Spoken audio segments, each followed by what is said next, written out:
The transport ship shuddered as it entered the atmosphere of Verdania 7, a dense jungle planet selected by the Galactic Coalition as the ultimate survival training ground.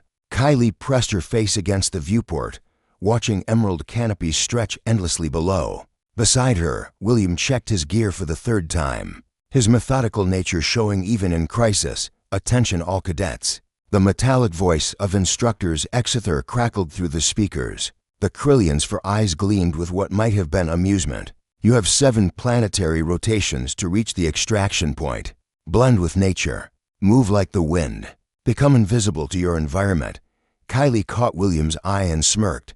The other species, Krillians, Vexenari, Thurians, had evolved on worlds where camouflage meant changing skin color or standing perfectly still. But humans had learned to survive on a death world called Earth, where everything wanted to kill them.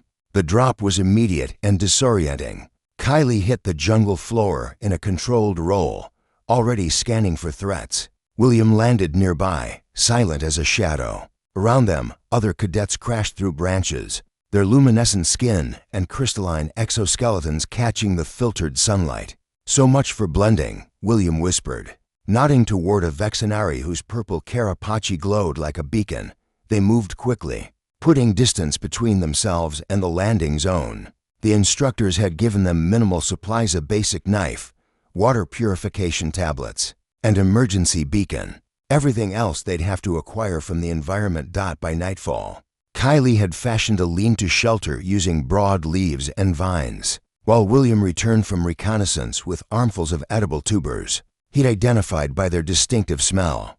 The other species had technology to analyze plant chemistry. Humans had pattern recognition born from 10,000 years of trial and error. "Did you see the Thurian group?" William asked, keeping his voice low as he started a fire using friction and dried moss. "They're trying to move information, like they're on parade." Kylie grinned, tending the small flames and making enough noise to alert every predator in a 5-kilometer radius. What the instructors hadn't anticipated was that human survival skills weren't about blending in the way other species understood it. It was about adapting, improvising, and turning the environment into an ally. On the second day, they encountered their first test, a pack of razor-backed predators the size of Earth bears. The creatures had thermal vision and could track electromagnetic signatures perfect for hunting the other cadets, whose technology emitted constant signals. But Kylie and William had already gone dark. Their equipment was off, buried in a cache a kilometer back. They'd covered themselves in mud and crushed leaves, masking their scent. When the predators passed within meters of their position, the humans remained absolutely still, controlling their breathing, slowing their heartbeats through techniques passed down from ancient hunters. The predators moved on, seeking easier prey. By day 3, William had constructed a series of snares using braided vines and tension saplings. That evening, they had fresh meat roasting over their fire. Kylie had spent the day marking trails, creating false paths that led to deadfalls and pit traps, not to harm the other cadets, but to slow down any instructors trying to track them. "The Krillians will think we're lost," she said, sketching their actual route in the dirt. "But we've been moving in a spiral pattern, covering more ground while staying close to water sources." William nodded, studying the map and gathering intel on everyone else's positions. "The Vexenari are moving too fast, burning energy. The Thurians are too cautious, barely making progress. But we're learning the terrain, finding food sources, establishing safe zones."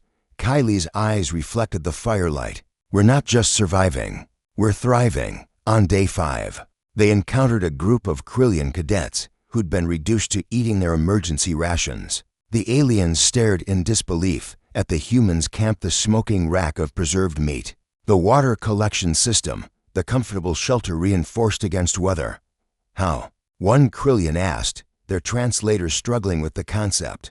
"You have no camouflage organs, no natural armor." "No, we don't need to blend in," William interrupted gently. "We make the environment work for us." The instructors found them on the 7th day, exactly where they were supposed to be, at the extraction point. But Kylie and William had arrived 2 days early. They'd set up a semi-permanent camp, complete with a stockpile of food, purified water, and detailed maps of the region. Instructor Zexither approached slowly, all for eyes wide. Behind him, cadets from a dozen species straggled in, exhausted and depleted. "You were told to blend with nature," the Krillian said slowly. Kylie stood, brushing dirt from her hands. "We did, just not the way you expected. You hunted," Zexither observed, noting the preserved meat and tanned hides. "We ate," William corrected. "You set traps. We secured our perimeter. You disappeared." The instructor's tone held something new respect. "Our tracking teams lost you after the second day. You left false trails, masked your signatures, moved without pattern." Kylie exchanged a glance with William. "On Earth, blending with nature doesn't mean becoming invisible. It means becoming part of the system. Predator and prey, hunter and hunted. We learned to read the land, use its resources, and leave no trace when we chose." The other cadets whispered among themselves, their translators buzzing with confused chatter. To them, survival meant endurance, outlasting the challenges through superior biology or technology. To humans, survival was an art form. As they boarded the transport ship, Instructor Zexither pulled Kylie aside. "Your species was marked as fragile in the Coalition database, weak, requiring artificial support. And now?" Kylie asked. All for eyes focused on her with newfound understanding. "Now I understand why your planet gave you no choice but to become the most adaptable species in the galaxy. You don't blend with nature, human. You make nature bend to you." Kylie smiled, watching William efficiently pack their gear. "Already planning, always thinking 3 steps ahead. We prefer to think of it as a partnership. Nature gives us the tools. We just know how to use them better than anyone else." The instructor said nothing more. But as the ship lifted off, Kylie noticed the training manual being updated in real time. The section on human survival tactics was growing exponentially, filled with observations that would change how the Coalition viewed humanity forever.